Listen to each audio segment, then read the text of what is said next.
இறையேசுவிலே பிரியமான சகோதர சகோதரிகளே, உங்கள் எல்லோருக்கும் ஆண்டவராகிய இயேசு கிறிஸ்துவின் பெயரால் காலை வணக்கங்கள் மற்றும் வாழ்த்துக்கள். நான் உங்கள் அகஸ்டின் வேதியர். இன்று ஜூன் மாதம் 12ஆம் தேதி 2024ஆம் ஆண்டு. ஆண்டவரின் மடியில் 5 நிமிடங்கள். ஏசப்பா கிட்ட இந்த பரிசேயர்கள், குறிப்பாக பரிசேயர்கள், மறைநூல் அறிஞர்கள், இவங்கெல்லாம் அடிக்கடி சொல்லுகின்ற ஒரு குற்றச்சாட்டு என்னன்னு சொன்னால், நீங்கள் மோசே கொடுத்த சட்டத்தை மீறுறீங்க, எங்களுடைய மரபுகளை என்ன பண்ணுறீங்க, நீங்கள் மீறுறீங்க என்று தான் அடிக்கடி சொல்லுவாங்க. ஒரு சட்டம் இருக்குதுன்னு சொன்னால், அந்த சட்டம் இயற்றப்பட்டதனுடைய மிக முக்கியமான நோக்கம் அது பிறருக்கு நன்மை செய்யணும், பிறருக்கு ஒரு நல்லதை, ஒரு அன்பை, ஒரு பாசத்தை கொடுக்கணும். ஆக மொத்தத்தில் அவங்கள கஷ்டப்படுத்தக்கூடாது. ஒரு சட்டம்னு சொன்னால் அந்த சட்டம் மக்களின் நன்மைக்காக கொண்டு வரப்பட்டதாக இருக்கணும். இதை தான் முக்கியமாக பார்த்துக்கணும். அதை விடுத்து இந்த சட்டத்தால் மற்றவங்க அழிஞ்சு செத்தாலும் பரவாயில்ல, சட்டம் உசோடு இருக்கணும் என்று நினைப்பது அந்த சட்டம் இயற்றப்பட்டதற்குரிய அந்த ஒரு மாண்பையை அழிச்சிடும். தான் மிக முக்கியமானது. ஒன்று உதாரணம் சொல்கிறேன் பாருங்க. இப்போது சாலை போக்குவரத்து சட்டம் நிறையா உண்டு. சிகப்பு லைட்டு எரிஞ்சால் நிற்கணும், மஞ்சள் லைட்டு ஒளிர்ந்தால் கெட் ரெடியாக இருக்கும், தயாராக இருக்கணும், பச்சை லைட்டு எரிஞ்சால் ஓகே நீ போகலாம். இது ரூல். ஆனால் இந்த ரூல் ஒரு தீ அணைப்பு வாகனத்திற்கு பொருந்துமா? மிகப்பெரிய கேள்விக்குறி.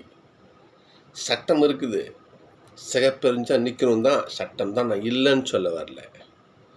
ஆனால் அங்கே வீடு பற்றி எரிந்துக்கிட்டு இருக்குது, தீயில மாட்டிகிட்டு இருப்பாங்க மக்கள், அவங்களோட பொருளெல்லாம் இங்கே எரிஞ்சு சாம்பலாகிட்டு இருக்குது. இந்த நேரத்தில் இந்த சட்டம் பின்பற்றப்படுவதனால் நன்மை விளையுமா, தீமை விளையுமா? சரி, ஆம்புலன்ஸ் போயிட்டுருக்குது, ஆம்புலன்ஸ் போகுது. ஆம்புலன்ஸில் ஒரு உயிருக்கு போராடுகின்ற ஒரு நபர் ஆம்புலன்ஸ் உள்ளே இருக்கிறாங்க. அது பச்சை குழந்தையாக கூட இருக்கலாம் இல்லையா? ஒரு உயிர் அங்கே போராடி கொண்டு இருக்கிறது. அந்த உயிருக்கு இந்த சட்டத்தினுடைய நிறைவேற்றம் சிகப்பெரிஞ்சா நிற்கணுங்கிறது அவசியமா? சட்டம்தான், இல்லைன்னு சொல்ல, சட்டம்தான் தப்புன்னு சொல்ல. அதை மீறதுக்காக அந்த ஆம்புலன்ஸ் செய்யப்படலை, அதை தெரிஞ்சுக்கணும். புரியுதுங்களா? இந்த நிலைக்கு அந்த ஆம்புலன்ஸ் உட்படலாமா? உட்பட்டு அது சரியா? அப்படி உட்பட்டு அந்த ஒரு நிமிஷம் 1.5 நிமிஷம் சிக்னலில் நிற்கும் பொழுது அந்த உயிர் போச்சுன்னா சிந்திக்கணும். அதனால் பரிசேயர்கள் என்ன பண்ணாங்க, உயிர் போனாலும் போட்டு சாவட்டும், ஆனால் சட்டம் நிறைவேற்றப்படணும்னு சொன்னாங்க. ஏசப்பா சொன்னார், ஓய்வு நாளிலே இல்லையா ஒரு முடமான ஒரு நடந்து போகிறாங்க, கால் முடக்கவாதம் என்ன பண்ணுறாங்க, கூரையை பிரித்து உள்ளே இறக்குறாங்க. வாழ்நாள் முழுக்க கட்டிலேயே படுக்கையாக கடந்தவன் ஆண்டு சொல்லி நடந்து போன்றார், நடந்து போகிறான். இது அவங்களுக்கு போகிறான், வயிறு எரியுது. ஓய்வு நாள் எப்படி இது மாதிரி செய்யலாம்? ஏசாக்கா சொல்லுவார், ஓய்வு நாள் கடவுளுக்குரிய நாள் தான் சொல்கிறேன்னு. சரி, அப்படி கடவுளுக்குரிய அந்த நாளில் நன்மை செய்யலாமா, தீமை செய்யலாமா சொல்லுங்கன்னு சொல்கிறார். அதில் ஒன்றும் பேச முடியாது. அப்போது நல்லா கவனிக்கணும், ஒரு சட்டத்தை நிறைவேற்றுதல் என்பது அதனால் பிறருக்கு நன்மை விளையும்படி செய்வதே நிறைவேற்றுவதாகும். அப்போ தான் அந்த சட்டம் இயற்றப்பட்டதனுடைய முழுமை, அப்போ தான் சட்டமே முழுமை பெறும். சரிங்களா? தான் ஏசப்பா சொல்கிறார். இன்னைக்கு அவர்கிட்ட நிறைய கேள்விகள், 1 2 நிறைய வரி வரியாக கேள்விகள் வைக்கிறாங்க. அங்கே என்ன பண்ணுறீங்க, ஓய்வு நாளில் என்ன பண்ணுறாங்க பாருங்கள், உங்கள் சீடர்கள் கதிர் கொய்து சாப்பிட்றாங்க. எப்படி இது சரி வரும்? அடப்பாவமே! அதாவது கடவுளுடைய வருகை என்பது மக்களிடத்தில் இருக்கின்ற ஒரு அன்பை அழிக்கிறதுக்கா? மக்களை கஷ்டப்படுத்துறதுக்கா? கிடையாது. மக்களுக்கு நன்மை செய்யவே ஆண்டவர் உலகத்தில் என்ன பண்ணார்? அவர் மனுஷனாக ஜனித்தார். அதான உண்மை. அதான் உண்மை. இங்கே எல்லாம் என்ன பண்ணுறாங்க? இல்லை, நீ மோச சட்டத்தை அழிக்க வந்திருக்கிற, எங்களுடைய சொல்கிறது மரபுகளை அழிக்க வந்திருக்கிற. என்ன மரபு? ஏசு எப்படி அழிச்சாரு? தட்டை கழுவிட்டு சாப்பிடணுமா? அதுதான் கடவுளுக்குரிய ஒரு மரபு செய்யலாம். ஏசா சொன்னார், தட்டில் அழுக்குந்து சாப்பிட்டா ஒன்றே குத்தமாகாதீங்க, சுத்தத்தை வெளியே பார்க்காதீங்க, உள்ளே பாருங்க என்றார். சரியா தவறா இது? அப்போது கடவுள் ஒரு மரபோ ஒரு சட்டமோ அது நன்மை பயக்க வேண்டும். ஏசப்பா அதை நோக்கி பயணித்தார். அது இவருக்கு அது பிடிக்கல. ஏன் சொல்கிறது பாருங்கள், நான் சட்டத்தை அழிக்க வரவில்லை. ஆண்டுடைய வருகை சட்டத்தை அழிக்க அல்ல, அவனுடைய வார்த்தையை மீற அல்ல. சினாய் மலையிலே ஆண்டவர் மோசே கொடுத்த அந்த வார்த்தைகளை மீறுவதற்கு ஏசப்பா வரல. விண்ணும் மண்ணும் ஒழிந்து போகும், அவனுடைய சட்டம் ஒரு போதும் ஒழிந்து போகாது. ஏசு சொல்கிறாருங்க, சொல்கிற பாருங்க, ஒரு போதும் ஒழிந்து போகாது. அதை நிறைவேற்ற வந்திருக்கிறேன். ஒரு சட்டம் என்ன? சட்டம் ஏன் போடுறாங்க? ஆண்டவருக்குரிய காரியங்களை செய்யும். ஓய்வு நாள் சட்டம் எதுக்கு சொல்லுங்க பார்ப்போம். எதுக்கு? நல்லது செய்யுங்க. அந்த நாளில் ஆண்டவருக்குரிய காரியத்தை செய்யுங்க, அன்பு காரியத்தை செய்யுங்க. நீங்கள் என்ன பண்ணுறீங்க? சட்டம் மட்டும் போதும், அன்பு தேவையில்லைங்கிறீங்க. எந்த வகையில் சரி? ஏசு சொல்கிறாரு, அன்பு போ, சட்டம் தேவையில்லைன்றாரு. அன்பு போதுங்கிறாரு. ஓய்வு நாளில் அன்பாயிருங்க. கதிர் கொய்கிறாங்க சீடர்கள், பசியாக ஒரு முழுக்க சுற்றுறாங்க, ஏசப்பாடு சுற்றுறாங்க, மெசேஜ் பண்ணி செய்கிறாங்க. பசி கொடுமை, வயத்தில் வேறு சொல்லுங்க, பசி 4 பதில் பிச்சு சாப்பிட்றது, இதில் என்ன தவறு? என்ன பண்ணுறாரு? நீங்கள் தெய்வமாக கும்பிட்றீங்க. தாவீது வேறு சவர்ணை பண்ணார். கோயில் அப்பத்தை சாப்பிட்லையா? எதை மற்றவங்களுக்கு கொடுக்கலையா? அவர் என்ன பண்ணுறாரு? அப்போ பசி டைம், அது கோயிலுக்கு போகிறாரு. குருக்கள் மட்டுமே சாப்பிடணும், ரூல் சட்டம் அது. தாவீது என்ன பண்ண, அதை எடுத்துட்டு அவர் சாப்பிட்றாரு, கூட இருந்து கொடுக்குறாரு. அப்போது தாவீது அரசர் சட்டத்தை மீறணும்னு அவர் செய்யலை. பசி கூட இருந்தவங்க பசியில் வாடுறாங்க, சாப்பிடுங்க. அன்பின் செயல். அப்போது சட்டங்கள் அன்பினை கொண்டு வருகின்ற ஒரு இதுவாக இருக்கும். நல்லதை கொண்டு வர செயலாக இருக்கும். நன்மைக்கு சப்போர்ட் பண்ணுற விஷயமா இருக்கணும். தீமையை அழிக்கிற விஷயமா இருக்கணும். தீமையை கொண்டு வந்து சட்டத்தை காப்பாற்ற விஷயமா இருக்கக்கூடாது. ஏனென்றால் கடவுளுடைய வரவு, அவனுடைய வரவு நன்மை பக்கம் இருக்கணும். ஏசு அப்படி இருந்தார். இயேசு சட்டத்தை பிடிச்சி தொங்கலை. சட்டத்தின் வழியாக நன்மையை செய்ய வந்தார் அவர். ஏன்னா கடவுள் அவருடைய வருகை நன்மைக்காக தான் இருக்கணும். இன்றைக்கி முதல் வாசகம் பார்க்கணும். நம்ம இன்றைக்கி மிக அற்புதமான வாசகம். இன்றைக்கி நம்ம நேற்றைய முன்தினம் வாசித்தோம். நம்ம எலியா வழியாக ஆகாபு செய்த அநியாயத்திற்கு தண்டனை என்ன பண்ணுறாரு? யாவே இறைவன் இந்த மண்ணிலே அடுத்து ஆண்டவர் சொல்லுகின்ற வழி மழை பெய்யாதுன்னு சொல்லிடுறார். கடும் பஞ்சம், மிக கொடிய பஞ்சம். தொடர்ச்சி இன்னைக்கு வாசகமாக வருது பாருங்க. இன்னைக்கு வாசகமாக வருகிறது. ஆகாபு எலியாவை தேடிக்கிட்டு இருக்கிறோம். இங்கே பஞ்சம் வரும்னு சொன்னாந்தாலும் யாரு அப்படின்னு அவர் என்ன பண்ணுறார்? அங்கெங்கே நட்சத்திர பணி செய்கிறார். அங்கே போயிட்டு அங்கங்கே யாவை சொல்கிற வழிக்குள்ள அவர் போகிறார். அவர் போகின்ற பொழுது என்ன பண்ணுறார்? ஓபேது அவர் ஒரு முறை என்ன பண்ணுறாரு? எலியா சந்திக்க வாய்ப்பு கிடைக்குது. ஸோ எலியா சொல்கிறாரு, போயிட்டு ஆகாபட்டு நான் வரேன்னு சொல்லுப்போ. ஐயோ, இறைவாக்கினரே, எங்கள் மகனுக்கு கருணையே இல்லைங்களா?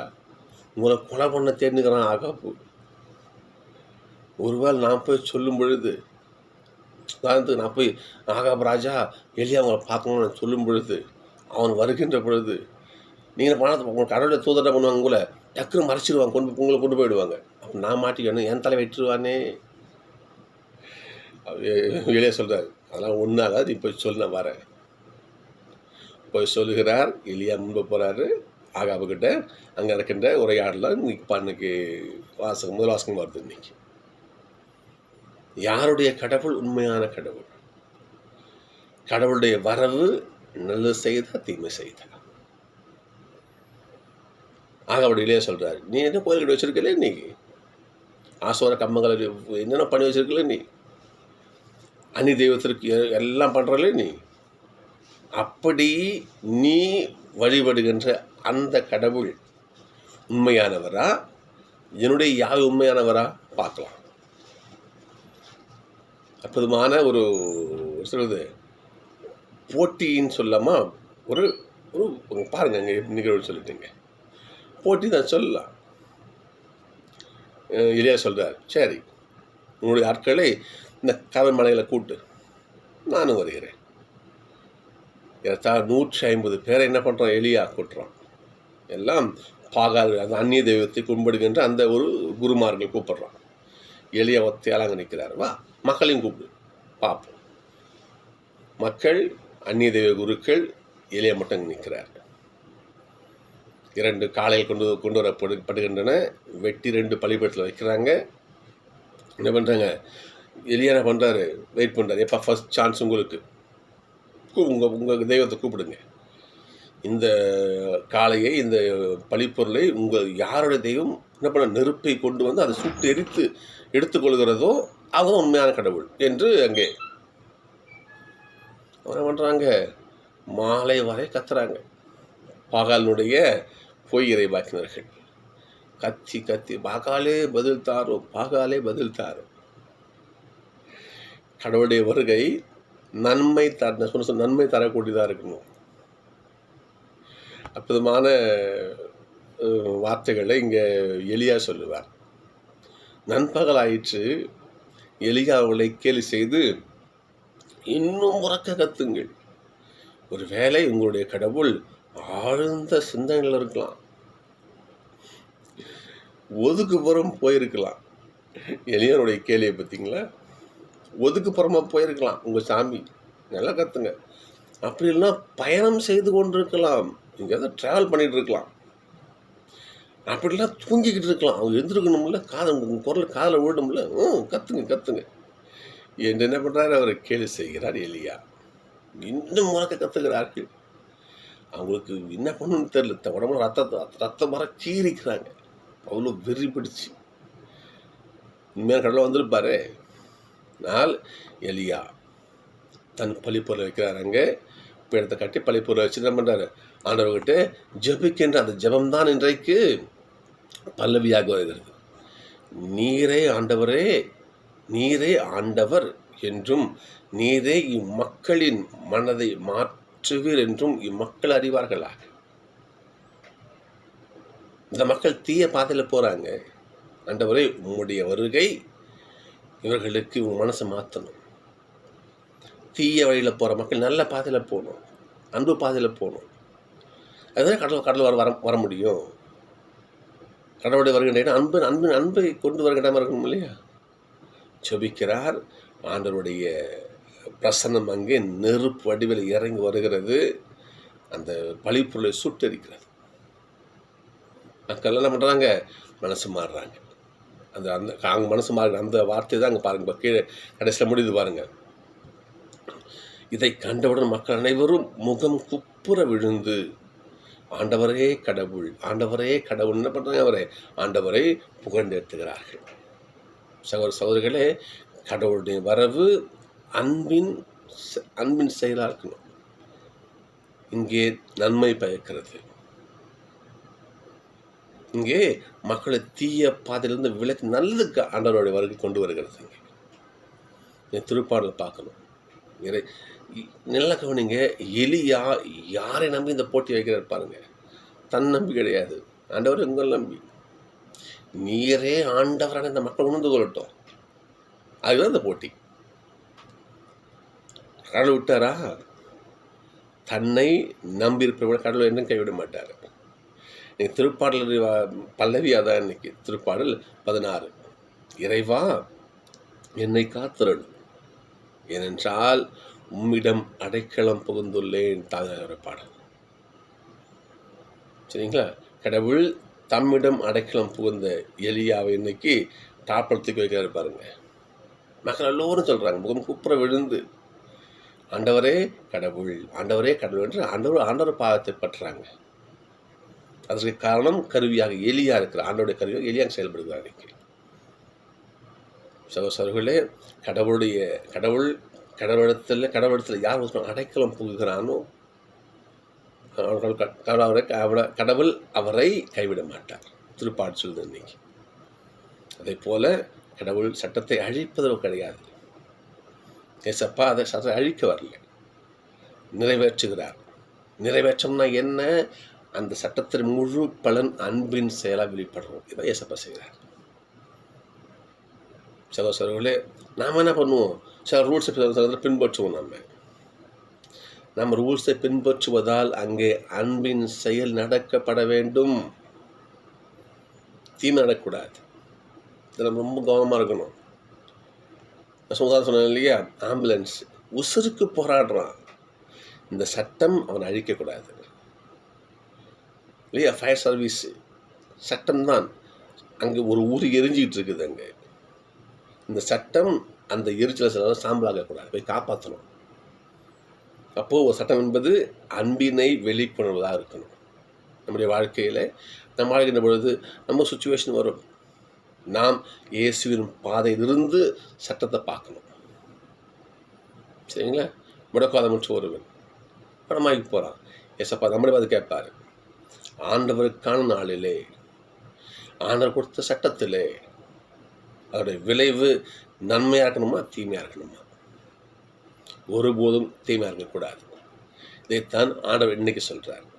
எனவே சகோதரர்களே, நாம் சட்டங்களை, மரபு முறைகளை, கட்டளைகளை பின்பற்றுகின்ற பொழுது அதனுடைய விளைவு நன்மையாக இருக்கணும் ஒழிய தீமையாக ஒருபோதும் இருக்கக்கூடாது. எனவே இதற்காக ஆண்டவரை ஜெபிப்போம். ஆண்டவரே, நாங்கள் பின்பற்றுகின்ற சட்டங்கள், கோட்பாடுகள், எல்லா முறைமைகளும் அதனுடைய இறுதி எல்லை அன்பாக இருக்கணும். திருச்சட்டத்தின் நிறைவு அன்பேன் பவுல் சொல்வார். எனவே அதற்காக ஆண்டவரை ஜெபிப்போம். நிச்சயம் ஆண்டவர் நம்மை கரம் கொடுத்து காப்பாற்றுவார். நன்றி. நாளை சந்திப்போம்.